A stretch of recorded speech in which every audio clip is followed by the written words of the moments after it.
భారతదేశపు సీడ్ హబ్గా తెలంగాణ మారిందని వ్యవసాయ శాఖ మంత్రి తుమ్మల నాగేశ్వరరావు వెల్లడించారు. దేశీయ అవసరాల్లో 60% పైగా నాణ్యమైన విత్తనం తెలంగాణ నుంచే సరఫరా చేయడమే కాకుండా 20 పైగా దేశాలకు ఎగుమతి చేస్తున్నట్లు వివరించారు.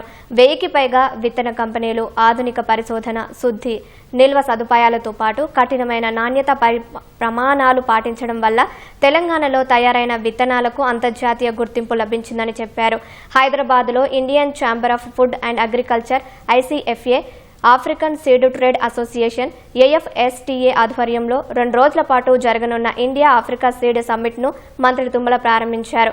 ఆఫ్రికా విత్తన మార్కెట్ విలువ దాదాపు $3.99 బిలియన్లుగా ఉందని, భారత్ ఆఫ్రికా భాగస్వామ్యం ద్వారా అవకాశాలు సద్వినియోగం చేసుకుంటే రైతులు, పరిశోధకులు, విత్తన సంస్థలు కలిసి లాభపడవచ్చునన్నారు.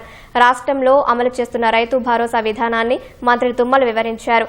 రైతుల ఖాతాలో నేరుగా సబ్సిడీ జమ చేయడం ద్వారా నచ్చిన నాణ్యమైన విత్తనం కొనుగోలు చేసుకునే అవకాశం ఉందని, ఆ విధానం ద్వారా పారదర్శకత పెరిగే రైతును శక్తివంతంగా మార్చడానికి దోహదం చేస్తుందని తెలిపారు.